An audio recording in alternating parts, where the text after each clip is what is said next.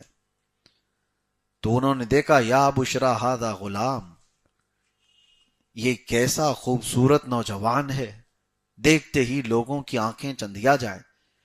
اور وہ جنہوں نے ڈول ڈالا تھا یوسف علیہ السلام کو لے کر کے، وہ امیر قافلہ کے پاس لائے، کہا کہ دیکھو اتنا حسین اور اتنا خوبصورت نوجوان کنویں سے نکل کر کے آئے. اور قافلے والوں نے دیکھا صحیح سلامت اچھے ہیں تو قافلے میں اپنے ساتھ لے لیا، لیکن وہ جس راستے سے گزرتے تھے تو لوگ دیکھنے کے لیے جمع ہو جاتے تھے. آپ کی چمک اتنی تھی، آپ کی خوبصورتی ایسی تھی کہ رات کی تاریکی میں بھی جائیں تو اجالا نظر آئے آپ کے چہرے پاک پر، تو لوگ دیکھنے لگ جاتے تھے. امیر قافلہ نے سوچا کہ فری میں کیوں دکھائیں، مفت میں کیوں دکھائیں. تو بازار مصر پہنچ کر یوسف علیہ السلام کو دیکھنے کے لیے ایک ایک اشرفی قیمت لگائی گئی، ایک ایک سونے کا سکہ دو اور دیکھو. یہ خبر پھیل گئی کہ دنیا کا ایک حسین ترین نوجوان لایا گیا ہے، جسے دیکھنے کے لیے سب لوگ جمع ہونے لگے. ایک ایک سکہ دیتے اور دیکھتے، شام تک یہ قیمت بڑھ کر کے 10 سکوں پر آ گئی. 10 سونے کے سکے دو اور یوسف کو دیکھ کر جاؤ. پھر دوسرے دن 100 سکے دینے پڑے. ان کی تجارت تو چلی رہی تھی، دیکھنے والوں کی کمی ہی نہیں تھی. کون لوگ تھے جو اس طرح سے خرچ کر کے دیکھتے تھے؟ یہ اللہ کا نظام ہے، رب تبارک و تعالیٰ کا نظام ہے. اسی اسنا میں امیر قافلہ نے یہ سوچا، یہ دیکھنے والا سسٹم اب ختم کر کے بیچنے والا شروع کرتے، بولی لگائیں گے، جو چاہے ان کو خرید لو. بہت حسین و جمیل خوبصورت نوجوان ہے. اس وقت جو عزیز مصر کہلاتے ہیں، یعنی مصر کا جو بادشاہ ہوگا اس کو عزیز مصر وہاں پر اس زمانے میں. تو عزیز مصر جو ہے اس کی بیوی تھی زلیخا. زلیخا نے بہت ساری روایات ہیں اس میں، حضرت یوسف علیہ السلام کے حسن کو خواب میں دیکھا تھا، اور وہ حقیقت میں جس وقت دیکھی وہ دل دے بیٹھی. اور ان کو یہ تھا کہ زلیخا کو کہ کسی نہ کسی صورت میں یوسف کو خریدا جائے. بڑے بڑے لوگ بولی لگاتے رہے، اور کئی لوگ اپنے سونے کے سکے، چاندی کے سکے بھر بھر کر لائے. بولی لگتی گئی. اب چونکہ عزیز مصر بادشاہ مصر کی بات تھی، تو تقریباً سلطنت کا ایک بڑا حصہ دے کر کے حضرت یوسف علیہ السلام کو خرید لیا گیا. اور زلیخا لے کر کے آئی اپنے محل میں اپنے شوہر سے کہہ کر کے. تو اور اس کے بعد ہر گھڑی یوسف علیہ السلام کے ارد گرد ان کی خاطرداری کرنا. تو لوگوں میں ایک بات پھیل گئی کہ زلیخا اپنے شوہر کے ہوتے ہوئے ایک جوان لڑکے کے پیچھے دیوانی ہو گئی. انا لنراھا فی ضلال مبین. لوگوں نے کہا کہ ہم نے تو دیکھا یہ قد شغفھا حبا، یہ اس کی محبت میں گم ہو چکی ہے، وارفتہ ہے، اور یہ گمراہی کی طرف تو نہ چلی جائے. تو زلیخا کو جب یہ تانے سننے کو ملے کہ سب عورتیں کہہ رہی ہیں شہر میں میں یوسف کے پیچھے دیوانی ہو گئی ہوں، تو انہوں نے دیکھا تھوڑی نہ تھا یوسف کو. فلما سمعت بمکرہن ارسلت الیہن واعتدت لہن متکئا. تو زلیخا نے ایک دعوت کی اور کہا شہر کی جتنی بڑی امیر خواتین ہیں سب کو دعوت میں بلایا، اور بلا کر ان کو سب کو کھانا کھلانے کے بعد اعزاز کے بعد ہاتھوں میں ایک ایک لیمو اور ایک ایک چاقو دیا، اور کہا میں جس وقت کہوں اس لیمو کو کاٹ دینا. وآتت کل واحدۃ منہن سکینہ، سب کو ایک ایک چاقو دی. وقالت اخرج علیہن فلما رأینہ اکبرنہ وقطعن ایدیہن وقلن حاش للہ ما ھذا بشرا. جیسے ہی یوسف علیہ السلام کو زلیخا عورتوں کے اس حال میں لے آئی اور حکم دیا کہ ساری عورتیں اپنے اپنے ہاتھوں میں موجود لیموں کو کاٹ دیں. وہ عورتیں یوسف علیہ السلام کی جھلک کیا دیکھیں، دروازے سے داخل ہوتے ہی ان کے ہاتھوں سے لیمو چھوٹ گیا. قرآن میں ہے کہ انہوں نے انگلیاں پوری کاٹ لیں، تیز چاقو دی گئی تھی. اور یہاں تو قرآن میں وقطعن ایدیہن، ہاتھوں کو کاٹ لیا انہوں نے، لیکن اکثر حصہ یہاں پر کٹ گیا عورتوں کا. اور کیا کہا؟ وَقُلْنَا حَاشَ لِلَّهِ مَا هَذَا بَشَرًا إِنْ هَذَا إِلَّا مَلَكٌ کریم. یہ بھی کہا گیا کہ یہ تو انسان ہی نہیں ہو سکتا، یہ تو کوئی اترا ہوا فرشتہ نظر آتا ہے، یہ کوئی فرشتہ ہے، ہم نے ایسی صورت دنیا میں دیکھی ہی نہیں ہے. پھر اس کے بعد وہ تو معاملہ ہوا، یوسف علیہ السلام کے جانے کے بعد ان کو پتا چلا کہ ہم تو لیمو نہیں اپنا ہی کاٹ چکے ہیں، انگلیاں کٹ گئی. میرے عزیزو یہ عام بات نہیں ہے، سننا آسان لگ رہا ہوگا. عورت ذات انگلی کاٹ لے، ہوگا نہیں. کاکروچ سے ڈرنے والی، چھپکلی سے اچھل کود کرنے والی، اور اس کو تھوڑا سا ٹچ کیا ہو جائے وہ کتنے دن ہا ہو کرتی رہے. اور ایسی عورت ذات اگر انگلیاں کاٹ لے یا اس کی کٹ گئی ہوں، اس کو درد نہیں ہوگا؟ انسان کی ایک کیفیت ہوتی ہے، انسان کی ایک کیفیت، اس کو کہتے ہیں محویت، غرق ہو جانا. محویت کیا ہے؟ یہ انسان کے ذہن و دماغ پر کسی ایسی چیز کا غلبہ جس میں وہ ڈوب گیا ہو. تو جب وہ اپنے آپ میں نہیں ہوتا ہے تو اسے کسی درد کا احساس ہی نہیں ہوتا، کسی درد کا احساس نہیں ہوتا. اور یہ محویت کسی بھی حال میں آ سکتی ہے. اب وہاں پر وہ جمال یوسف کو دیکھ کر کے وہ مہ ہو گئی تھی. اسی طرح کی بات حضرت مولا علی کرم اللہ وجہہ الکریم، آپ کی پنڈلی میں ایک تیر چبھ گیا تھا اور اس کو نکال نہیں پا رہے تھے. پنڈلی میں گوشت میں پھنسا ہوا. تیر کیسے ہوتے تھے جانتے ہیں؟ سامنے سے جو نوکیلے ہوتے تھے اور اس کے بعد پھر ان کے پیچھے اس طرح کے دانت لگے ہوتے. اگر گھس گیا تیر، واپس کھینچا جائے تو گوشت کے ساتھ باہر آئے گا. تیروں کی شکل اس طرح بنائی جاتی تھی. تو ان کی پنڈلی میں گھسا ہوا ہے، تو وہ اتنی شدت کا درد تھا کہ اس کو کوئی نکال نہیں سک رہا تھا. تو پھر مشورہ یہ ہوا کہ حضرت مولا علی کرم اللہ وجہہ الکریم جب نماز میں مصروف ہو جائیں تب نکالا جائے. تو آپ نماز پڑھنے لگے، تو اس حالت میں جب وہ قرات میں مصروف ہوتے تھے تو لوگوں نے پیچھے سے تیر کھینچ کر نکالا، حقیقت میں اس کے ساتھ گوشت لگ کر باہر آیا. نہ آپ کی نماز ٹوٹی، نہ قرات کم ہوئی، کچھ نہیں. اور سلام پھیرنے کے بعد آپ پاؤں پر ہاتھ رکھ کر پوچھتے ہیں یہ تیر کب نکالا گیا؟ یہ محویت ہوتی ہے. جب اللہ کی یاد میں محبت میں غرق ہو جائے بندہ، محبت مصطفیٰ صلی اللہ تعالی علیہ وسلم میں یہ کیفیت آ سکتی ہے. تو وہاں جو عورتوں کو یہ کیفیت آئی تھی، اور قرآن میں ہے کہ ان کی انگلیاں جو کٹ گئیں، تو وہ جان بوجھ کر کے تو نہیں کاٹی، بلکہ وہ کچھ اور دیکھ رہی تھی اور ہاتھ سے کٹ گئی. ایسا ہو سکتا ہے آپ کچھ اور دیکھ رہے ہو اور کر کچھ رہے ہو، تو ایسی حالت میں بھی درد کا احساس کم ہوتا ہے. اور یہ محویت آج کے بچوں میں تو گیم میں ہے. ہاں، ان کو 2-4 پیچھے سے تھپڑ مار کے بھی چلے جاؤ، ان کو پتہ بھی نہیں ہوگا کس نے مارا، پتہ بھی نہیں ہوگا، کیونکہ محویت ہے ان کی، وہ غرق ہیں کسی اور چیز میں. اور اس حالت میں وہ جب وہ ڈوبے ہوئے ہوں گیم کھیلنے میں، وہ ان کے سامنے کوئی بھی چیز لے جا کر کے رکھ دو، سب کھا لیں گے. وہ کوئی بھی چیز رکھو، وہ تو ایسا نہیں ہے کہ چاکلیٹ یا چپس رکھو، وہاں گوبر بھی رکھو تو ہاتھ جائے گا اور کھا لیں گے. محویت ہے، اسے احساس بھی نہیں ہوگا. تو انسان کی ایک کیفیت ایسی آتی ہے جو مہ ہو جاتا ہے آدمی. اللہ تعالیٰ ان بری محویت سے ہماری حفاظت فرمائے اور حب مصطفیٰ میں مہ عطا فرمائے. اعلیٰ حضرت نے کیا دعا کیا ہے مدینے جانے کے بعد؟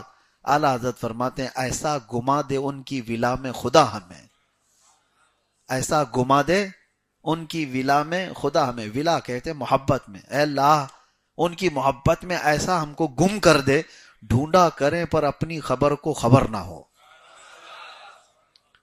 ڈھونڈا کریں پر اپنی خبر کو خبر نہ ہو. یہ غالب نے جو کہا تھا، اعلیٰ حضرت نے اس کے جواب میں کہا ہے کوئی امید بر نہیں آتی، کوئی صورت نظر نہیں آتی، ہم وہاں ہیں جہاں سے ہم کو خود ہماری خبر نہیں آتی. یہ غالب نے کہا تھا ہم وہاں ہیں جہاں سے ہم کو خود ہماری خبر نہیں آتی، لیکن یہ دنیاوی محبت میں غالب نے کہا تھا. اور اعلیٰ حضرت نے کہا ایسا گما دے ان کی ولا میں خدا ہمیں، ڈھونڈا کریں پر اپنی خبر کو خبر نہ ہو. بہرحال حب مصطفیٰ صلی اللہ تعالی علیہ وسلم میں اللہ محویت عطا فرمائے. یہ یوسف و زلیخا کا واقعہ، ہاں اسی بات میں یہ بھی کہا گیا، امام اعظم ابو حنیفہ رحمۃ اللہ تعالی علیہ سے منسوب، کہ آپ سے سوال ہوا تھا کہ ایک بدبخت اور ایک مومن کی روح نکالنے کا انداز الگ الگ ہوتا ہے، تو آپ نے اس سے یہی کہا تھا یہ واقعہ پڑھو سمجھ میں آئے گا، تو اس نے پڑھا، اسے سمجھ میں نہیں آیا، تو آپ نے پوچھا عورتوں کی انگلیاں کٹ گئی ان کو پتا چلا؟ اس شخص نے کہا نہیں۔ کہا کیوں؟ کیونکہ جمال یوسف دیکھ رہی تھی، جمال یوسف دیکھ رہی تھی، انگلیاں کٹ گئی ان کو پتہ نہیں چلا۔ امام اعظم فرماتے ہیں یہی مومن صالح کے ساتھ ہوگا، روح نکلنے کے وقت وہ جمال مصطفیٰ دیکھ رہا ہوگا۔ تو جمال یوسف دیکھتے ہوئے کٹنے والی انگلیوں کا درد نہیں ہوتا، تو جمال محمد دیکھنے کے وقت روح نکلنے کا بھی درد نہیں ہوتا، صلی اللہ علیہ وآلہ وسلم۔ اللہ تبارک و تعالی ہماری موت کے وقت، سرانے کے وقت وہ جمال جہاں آرا نصیب فرمائے۔ بس یہی زندگی کا مقصد بھی رکھو میرے عزیزو، کہ آخری وقت جب آنکھیں بند ہونے کو آئیں، دنیا بہت دیکھی، بس وہ چہرے جمال جہاں آرا ہمارے سرہانے کے پاس ہو، تاکہ دنیا سے جانے کا درد ہلکا ہو جائے۔ تو زلیخا کے ساتھ جو یہ معاملہ ہوا، یہ چیز جب پتا چلی شہر کی عورتوں کے ساتھ، انہوں نے یہ معاملہ کیا۔ پھر ہوا یہ کہ یوسف علیہ السلام کے ساتھ انہوں نے ایک معاملہ کر دیا۔ کیا کیا؟ وہ کمرے میں بند تھے، سارے دروازے زلیخا نے بند کر دیے، اور یوسف کو اپنی طرف بلایا کہ تم آ جاؤ اور ہم تنہا ہیں۔ قرآن میں ہے وَلَقَدْ هَمَّتْ بِهِ وَهَمَّ بِهَا لَوْلَا أَن رَأَىٰ بُرْهَانَ رَبِّهِ، یعنی زلیخا نے ارادہ کیا، اور یوسف بھی ارادہ کر لیتے اگر اللہ کی برہان ان کے ساتھ نہ ہوتی، اگر اللہ کی مدد ان کے ساتھ نہ ہوتی، اللہ کا فضل نہ ہوتا۔ نبی ہیں، رب تعالیٰ فرماتا ہے لولا ان رآ برہان ربی۔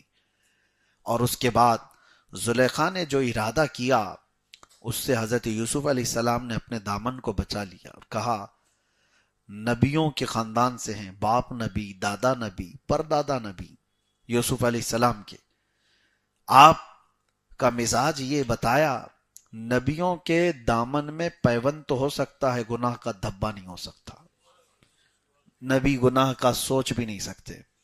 یوسف علیہ السلام اپنا دامن بچا کر اس کمرے سے باہر بھاگنے لگے، تو زلیخا نے پیچھے سے دامن پکڑ کر کھینچا، دامن پکڑ کر کھینچا تو دامن ان کا پھٹ بھی گیا۔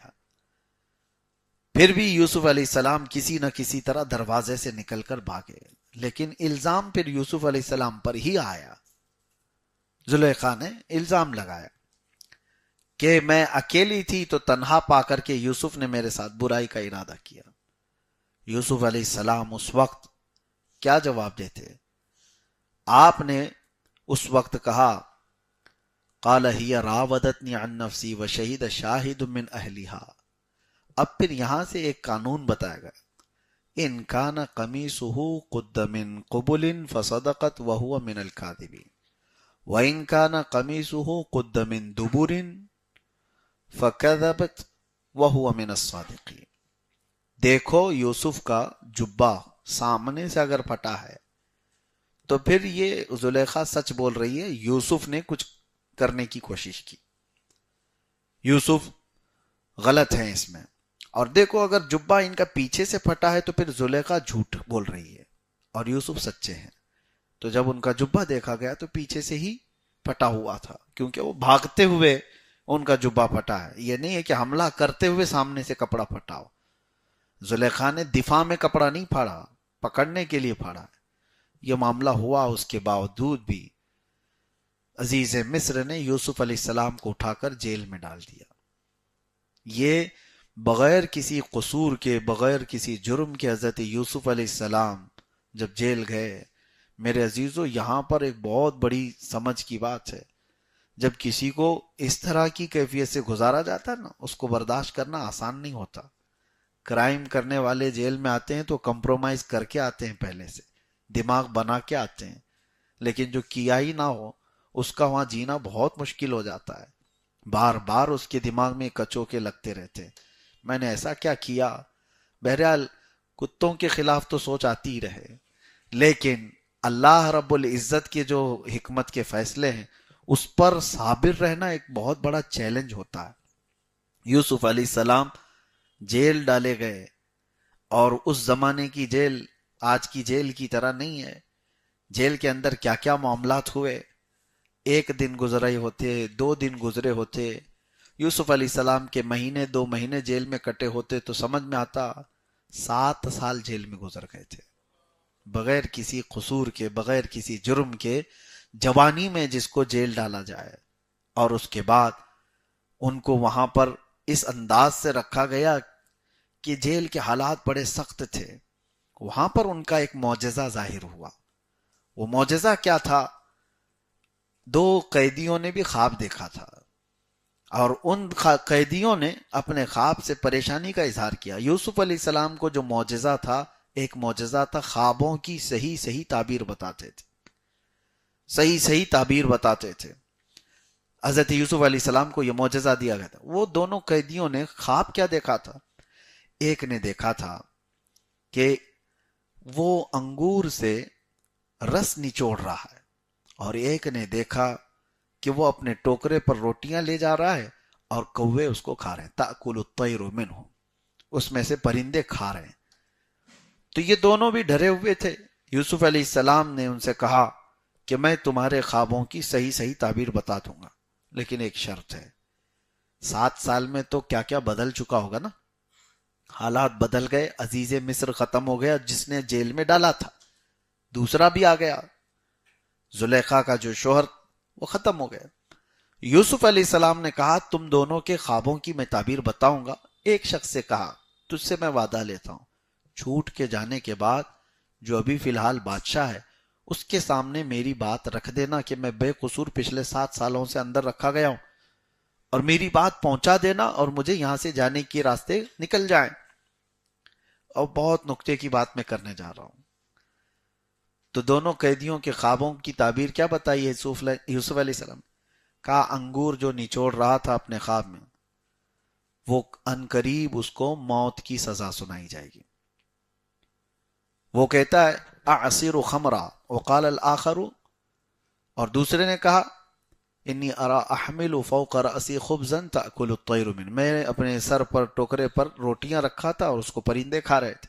یوسف علیہ السلام نے کہا کہ عنقریب نہیں، جس کے پرندے کھا رہے تھے اس کو یوسف علیہ السلام نے کہا موت کی سزا ہوگی، اور جو انگور نچوڑ رہا تھا، جو اس سے رس نکال رہا تھا، اس سے کہا عنقریب تجھے آزادی کا پروانہ ملے گا.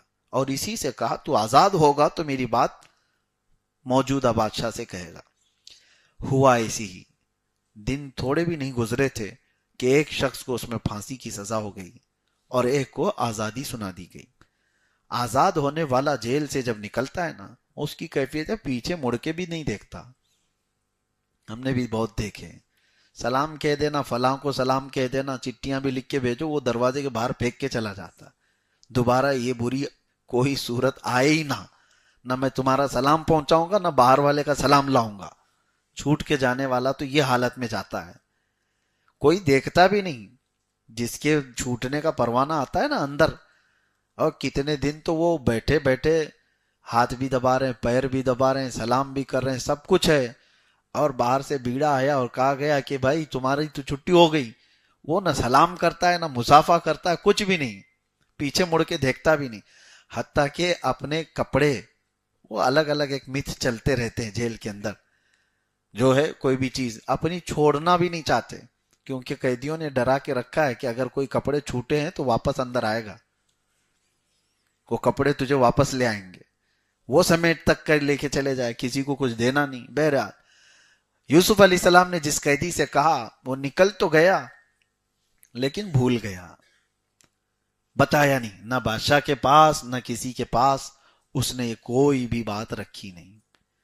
اب اس اسنا میں بتایا جاتا ہے اور 7 سال گزر گئے. اللہ اکبر. یوسف علیہ السلام نے کس جرم کی سزا کاٹی؟ کچھ بھی نہیں تھا، اور نبی تھے، دامن پاک، دامن پاک. عام لوگوں کی بات نہیں کر رہا ہوں. یہاں پر ایک بات آتی ہے. یوسف علیہ السلام ایک دن اللہ کریم کی بارگاہ میں رونے لگے، گڑ گڑانے لگے کہ رب العالمین، کیا میرے لیے دروازہ ہے باہر جانے کا، یا زندگی پوری تمام یہی ہونی ہے؟ یہ جیل میں میں قیدیوں کو سنایا بھی کرتا تھا اور میں اپنے لیے بھی۔ یوسف علیہ السلام کو اللہ تعالیٰ نے کیا فرمایا جانتے ہیں آپ؟ کہ اے یوسف، جیل میں تم اندر گئے اور باہر آنا چاہتے تھے تو بادشاہ سے کیوں کہا؟ ایک بار مجھ سے کہا ہوتا۔ بادشاہ کے سامنے تم نے اپنی سفارش کیوں بھیجی؟ اللہ کو یہ بھی گوارا نہیں۔ اپنے محبوبوں کے متعلق عام لوگ تو کچھ بھی ادھر ادھر سفارش کریں، ساری چیزیں اپنی جگہ پر اسباب پر چل رہا ہے، لیکن محبوبوں کی بات الگ ہے۔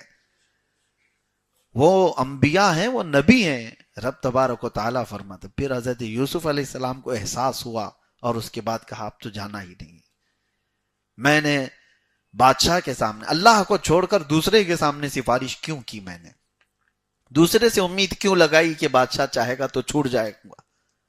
رب تبارک و تعالیٰ کی ناراضگی کا سبب بنا، اور اس کے بعد جب آپ کو احساس ہوا تبھی آپ کے چھوٹنے کا وقت بھی آ گیا۔ اور جو چھوٹنے کا وقت آیا اس وقت آپ کو آ کر کے سنایا گیا کہ چلو یوسف اب بادشاہ ہے، وقت آپ کو بلا رہا ہے، کیونکہ بادشاہ بھی ایک خواب دیکھا تھا اور اس کو بھی تعبیر نہیں معلوم تھی۔